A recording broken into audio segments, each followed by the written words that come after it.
Good morning, everybody. That went live very quickly. I am Leslie Myrick. I am an associate coach with Nancy Ganzakoffer, and we're here this morning with the wonderful Teresa Schlope, whose name I can't say, from Caffeine Creative. Teresa is an incredible website designer, does beautiful things with the internet and building businesses. And today we're going to talk about establishing trust with your audience through the pages of your website. This is not a topic that I have heard phrased like that before, Teresa. Tell us a little bit about what that even means, establishing trust with the pages of your website. The thing that I have noticed here in the last couple of years, and I think this has always been true in business, but it's more true today than it was, 7 years ago, 10 years ago when I started my own business, is trust is so key. We as a people, we're tired of being sold to, we're tired of being manipulated, we're tired of the false promises, of all of that other stuff. And we really need to trust the people we're going to invest our money in. And there's a lot of ways to build that. I know Kim in her videos, she's always talking about the like, know, and trust factor when it comes to building your social media. But it's not just in social media. You've got to have that like, know, and trust factor in your in-person interactions, in your marketing, and in the pages of your website. And I want to kind of talk about it from that perspective, because there's a lot of confusion sometimes. Like, what do I put on my website? This person does this, so I should do that. And this person does this, and I should do that. And we get confused and we get lost in the haze. And really what you want to be is just open and transparent and clear about who you are, what you do, how you charge, and that you respect the people who come to your website. And that's really what I want this blog and this topic is all about here today. I love that, because I think there's sometimes a desire to make your website clever or have something different than other people. And of course, you want to showcase your unique business, your point of view, your personality.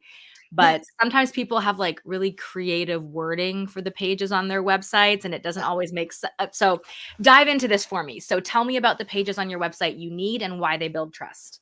All right. So the first one, honestly, again, it goes back to transparency. And here's where I want to talk about being open and honest about your services, your processes, and your pricing. So we're going to kind of break those down a little bit. And the first one is the services. And the first thing that I suggest is only list the services that you want to attract. Flat out. Yes, you may do other things. As an interior designer, a lot of designers get into that work because they helped with organization or things like that. You may still do those projects while you're trying to make money to build your business. Don't list it if you don't want to attract it, because when you list that service, you are saying, world, this is what I do and who I am and what I want to attract. And those are the people who will reach out to you. And then you have clients that you aren't the right fit. Yes, that is so obvious, but I think a lot of us overlook it because we can do a lot. We can do this and that. And at one point, Teresa, I think on my services page, I had 7 or 8 options I was showing. And it was attracting everyone from like the DIYer who had like $50 to spend on a little package to full new construction. Like, that's not the same client. That makes no sense. Who knows what I deliver? And they can't figure out what they want from things that I don't even want to be offering. I was just trying to reach everybody on my services page. And balancing the relationships to the DIYers to full on new construction, like that's a whole different dynamic. Yes. It's exhausting, and you will just collapse under the weight of that amount of responsibility if you do it for too long. And so only list what you do. And I'll be honest, like there are so many things that I do to help out my clients, so many side services and add-ons that I offer my clients. I'm not going to tell you what any of them are because I don't want to attract them. I do them because I love my clients and they need help, and it's something that I can help them with, but it's not what I want to bring into it. So only list what you want to attract and be very clear about what you want to do. Is there a number of services or packages that you suggest on a services page? Like I said, we might have 6 options in our back pocket. I know I have a few that I would never just put publicly. Yeah. But if it's the right client and it's the right offer, I'll have that call on the phone. But on the website, what do you think should be facing the world when a new potential client finds you the first time on your services page, how And many that's services? a great question, and it's hard to limit it to just a number, but I would say if you're a brand new designer and you're still learning what your niche is, because you have to do the work for a little while before you really hone in on what your niche is. Yeah. But if you're a brand new designer, then I would go, and I love Nancy's model, the ladder of services, where she Yes. has the designer by your side, the designer for a day, and then full service. And I think that's a great place to start. And I have watched designers that I've worked with over the last 4 or 5 years that Nancy and I have been doing this together. I've watched them bloom from having that ladder of services to the one that fits them the best. And interestingly enough, some go to designer by their side and designer for a day and stop offering full service because that's their niche and that's where they're loving it. Whereas others go full on amazing, incredible design and expand beyond that. But if you're just starting off, that's where I would say that's what you should have. Once you know your niche, I like only list what you want to attract. You know, those projects, because I now I have clients that are, who only list full service and some who only list designer by your side. So to establish trust, have a services page. Have a services page. And let me stress that you have to have a services page. It is clear to you what you do. Your homepage may be clear what you do, but people need a services page to validate that, yep, that is who you really are and what you do. So you have to have a services page. Awesome. Absolutely. What else? What else do we need Okay. to So establish trust? the next thing is share your process. When people come to your website, you are starting to craft a story of what the experience is going to be when they're working with you. You are creating an experience. You're not just offering a service. If you're Mhm. just offering a service, you might want to do some soul searching to see if this is really where you want to be. Honestly, people want an experience. They want to know what that experience is going to be. I was just having a conversation with a client who is a cosmetologist this morning, and like she is opening up her own salon and she's creating an experience Mm. for these new clients because where she's at right now, it's all about the service, getting the services done as quickly as possible. And she's starting to lose business with her clients at the salon she's at because she can't give them an experience. So you want to start that experience on the pages of your website with a good process page. And this process could be built into the service page itself. It could be standalone, whatever you feels right with you and your copywriter and your web designer. But talk about the experience, what to expect. If I come to an in-home consultation with Leslie, or I have Leslie come to my house, I know what I'm going to expect. I know what she's going to bring to it. If you're going to come help me with window treatments, are you just going to show up and measure windows? Or are you going to bring samples with you that I get to take a look at? How does that work? Talk about the process and be very open and honest about that. You don't have to get into the nitty gritty details. Save that for your official proposal, Mhm. but give them an idea of what to expect so that they are ready when they show up and arrive at your door. I love that. And I think it also positions you as the expert when it's not just, okay, I'm here. What do you want to do? Versus, I'm here. I have a process. You read about it on my website. We're going to start with X, then go to Y, and we're going to wrap up with Z today. So I It, think that's great. it's exactly because I'm hiring you to guide me. If I hire you to come into my home, I want you to guide me. I don't want to be the one guiding the situation. Otherwise, I'm like, why am I paying you? Yeah. So, so have that process, make it clear. You can even go so far as if you do the booking software and things like that, have that follow-up email or that reminder email be sent out saying, hey, just a reminder, here's our process. If you want to see more details, here's our website process page Love to do that. it. And So you can automate that. and you automate that through your booking software so that reminder comes through and it's customized and it says, I just want to make sure I'm thrilled that I'm going to be at your house tomorrow. And I want to make sure you remember exactly what to expect or know exactly what to expect. It all goes to building that trust aspect Mhm. through the pages of it. Perfect. All right. So the next thing is the pricing that I want to talk about. And this is a tricky conversation and it often gets people stuck spinning their wheels for a very long time because there is two answers to listing your pricing that I'm going to share with you. So the first one here, if you have a set price on something that is never variable, say the in-home consultation, let's say you charge $350 for an in-home consultation, never changes, it's always the same. It's okay to list that on your website because you're going to have people who are saying, I can pay that. Okay. And I want to see what she has to offer. and they're going to be willing to book, and it's going to kind of pre-qualify people a little bit. Whereas other people would look at that and say, oh, I don't know that I want to pay that. And they're not going to reach out. And that's okay, because they're not your people. Flat out. They're not your people. If they don't want to pay that, they're not your people. But here's the but.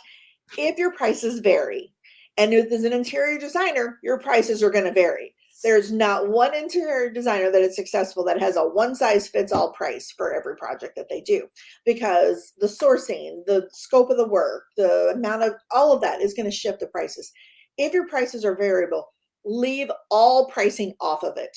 Don't list anything. Don't say packages start at, because here's what happens. They don't hear packages start at. They hear the price. Let's say packages start at $5,000. They expect a $5,000 package. They may be asking for a $20,000 package, but they expect. They read 5,000 on your website. They read 5,000. That's stuck in their mind.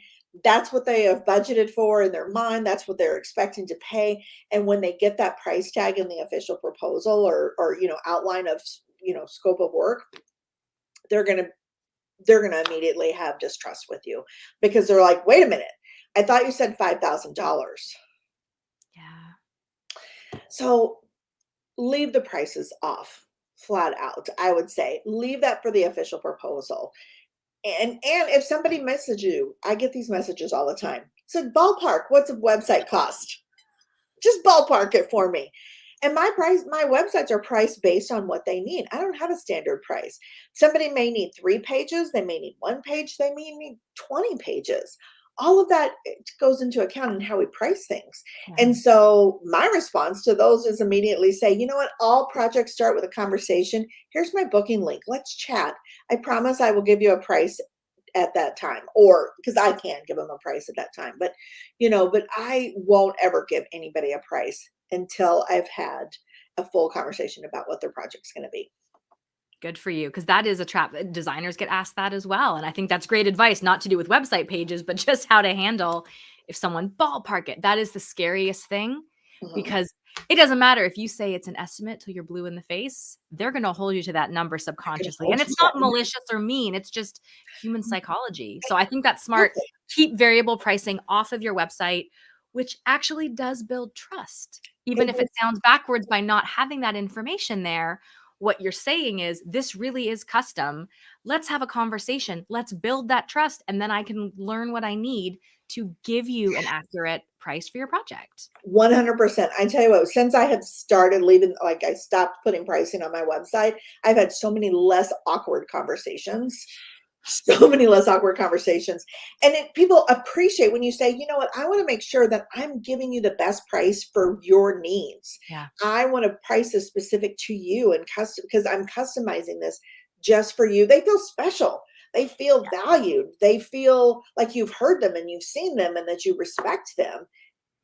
And it really establishes that level of trust. Yeah. And by explaining that on your website, you are building trust. You're not hiding information. You're explaining, we have a bespoke custom process. Let's start with a conversation. Yes. And having that on your website lets people know your process, lets people know you're an expert, and builds that trust. It all comes back around. It all comes back around. And I will say this too, this is slightly off the website side, but just from a business perspective, I've never gotten a booking or a project from that message. So ballpark, tell me, what does it cost? That's never. A great point. Also, because that person is mostly just price shopping. And guess what? You are not a web designer who's going to deal with price shoppers. We are not designers who are trying to be the Walmart of interior design. No. So that's a great point. So it does build trust, and also filters out potential clients who are only looking at the numbers and aren't looking at your value, your expertise, which is being showcased on your website. Exactly. And they're not going to respect what you bring to the board. If they are bargain shoppers, they're not going to respect what you let them be bargain shoppers. There's plenty of people to support that. Yeah. Like, let them fill their pockets a little bit. You're going to fill your pockets a lot more by not going down that road. Absolutely. Okay, so then the next thing when it comes to building that trust aspect is gathering those testimonials and case studies. Testimonials and case studies tell the experience of working with you in the words of your clients and in actual verifiable facts and data. Third party validation. It's not coming from you, it's coming from others. Yep. And when it comes to those testimonials, like actively seek out strategic testimonial bites. The ones that come back and say, "Oh my God, Leslie is so amazing. Hire her right now." This is sweet. And it's a lovely boost to the ego, but it doesn't do anything to boost your business. Yeah. Ask some strategic questions. I always ask my clients very strategic questions when we're done with a project. And then annually, I follow up with the clients that I'm still supporting. Hey, what is it like working with us? What surprised you the most about this past year? What could we do differently?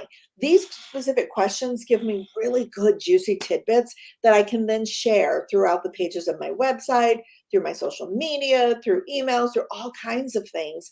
And it's telling my experience and my story from somebody else, which when somebody else says it, people are like, oh, okay. Well, Nancy thinks she's great, and they start listening a little bit more. Yeah.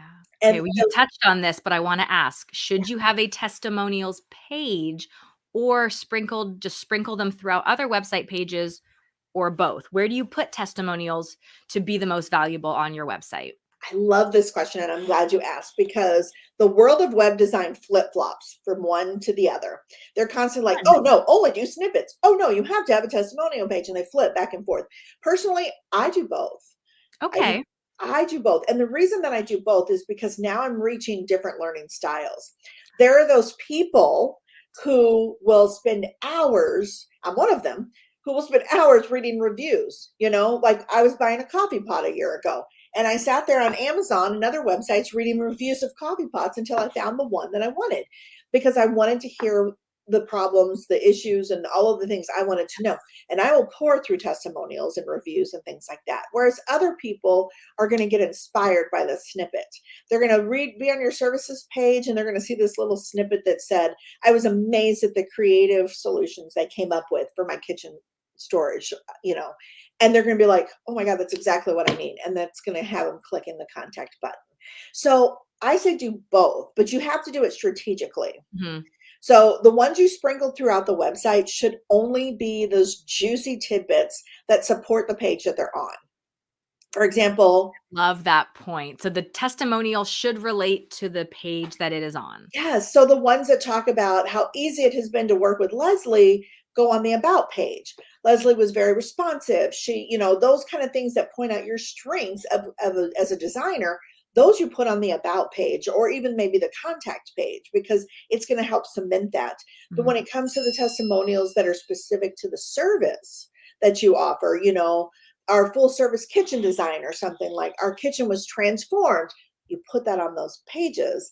So when you're doing it, that strategic placement and only using the juicy tidbits, and then having a testimonial page that has like maybe even the full testimonial with some bold areas and things like Mhm. that, you're reaching all the different learning styles that people have so that you're able to connect with all the people who might be in because just because they're your target audience doesn't mean they all have the same learning style and the same way of processing information. I've never considered that, truly, like, the fact that people coming to your website are going to take in like, websites are just websites, but they're not. Everyone's coming from every walk of life who brings different aesthetic preferences, learning preferences. Boom, that was worth the price of admission right there. I think I'm gonna work on adding a testimonial page when we are done here, because right now mine are just sprinkled through, but I absolutely see the And value for those people who are like, "Give me the reviews. I want the juice on this designer. What's right. what's she about? What's he about?" Love it. Yeah, exactly. So yes, I say definitely recommend both. All right. So I want to talk about case studies here really quick. And case studies are a more in-depth aspect. You can sprinkle in those testimonials, but here's where you can talk about the process, the scope of work, the sourcing that you do, things like that. Obviously, you want to keep it high level again to really showcase your expertise, your creative style of doing things, your creative approach to problem solving. But again, this is verifiable fact where you can show how much you've improved the person's life when it came to it. What's the difference between a testimonial and a case study? Testimonial is those juicy tidbits or that long, lengthy thing that you're going to put on the website. A case study is going into more detail. And actually, I think I have a course in the Would works. I you have as the designer be sharing the case study, or does like a client leaves the testimonial or shares that information? Who creates the case study? Does that come from the designer talking comes about from the the project? designer. Yeah, Okay. it comes from the designer. And I do have a course coming up. I don't remember if it's launched yet or not, but you guys will definitely hear about it. But talking about building that case study and how to do things. But you want to build it. I would start building a case study from the day you sign a contract, in all honesty. Ooh. Getting a profile of your customer. It's, a busy family, two working parents, they're always on the go. They need a life that's simple and easy, or, this empty nesters who travel. I mean, like, get a profile of who your customers are. What challenges did you run into? What creative solutions did you come up to? What, Mhm. aha moments, what fun things did you find? How did you bring their treasured possessions into the project and make it about them and not about the design? Like, all of those things can be used to build a case study that you can then use as something that you have on your website for people who want to be those in-depth readers, those reader visual people who need to see and read and dive into stuff. You also have it available that you could print it out and you could take it with you. If you go to a client's meeting, you could say, here's some things to showcase. You could send it as a follow-up to a discovery call. I just want to show you a couple of case studies that I think are similar to what you're looking for. I mean, there's so many ways that you can use that case study to Mhm. really solidify yourself, and having it obviously on the pages of your website available for those in-depth readers. I love that. I'm thinking too, would this be something, Teresa, that on your portfolio page, say you've got like X project, putting that copy on that portfolio page as the case study along with the photos, would that be one way to do it? You could certainly do that. You could also, what I recommend in a portfolio is having an upper level view of what the case study is. So here's, bullet points and things like that. And that is exactly what this course is doing. But then Love it. having a case study link that they can click on and see the really in-depth, juicy details about a project. And Perfect. and when you take the time to develop this, you have marketing for months. You could literally market yourself off of one or two projects for an entire year if you take the time to build that content to go along with it. Awesome. Yeah. Love that idea. Yeah. Okay. All right. So the next one, because I do want to be super cognizant of time. I know I'm rambling on a whole bunch today, but the next one that I really want to stress is to be accessible. And I'm going to tell everybody right now, stop hiding behind a contact form. You've got Say to more. be I'm intrigued. accessible. Here's the problem with contact forms. So many people are like, oh, I don't want to use my email address, or I don't want to put my phone number out there because I don't want to get spam and I don't want to get robocalls and I don't want to get this. And there's this fear mindset that is keeping Mhm. people from contacting you. And contact forms fail. And they're failing more and more because of new spam restrictions and things like that. So contact forms don't always get delivered, flat out, plain and Oof. simple. They don't always get delivered.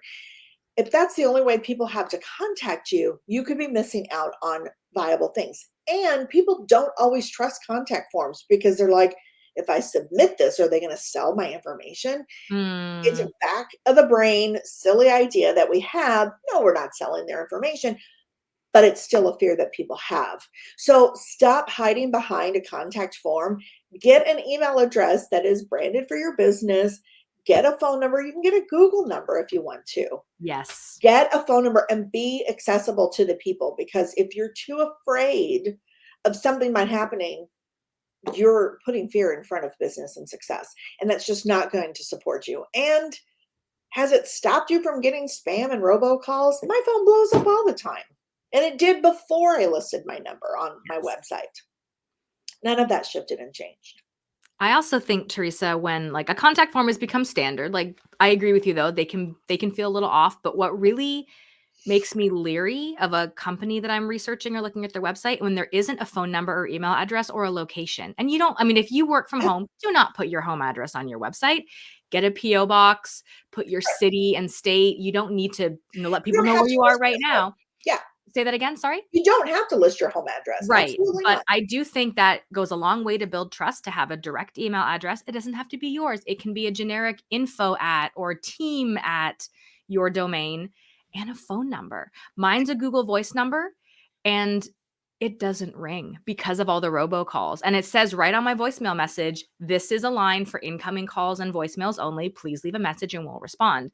But I think that goes a long way to build trust, because when I go to someone's website and there's just a form, like, are they who they say they are? Are they where they say they are? Where are they? What are they doing?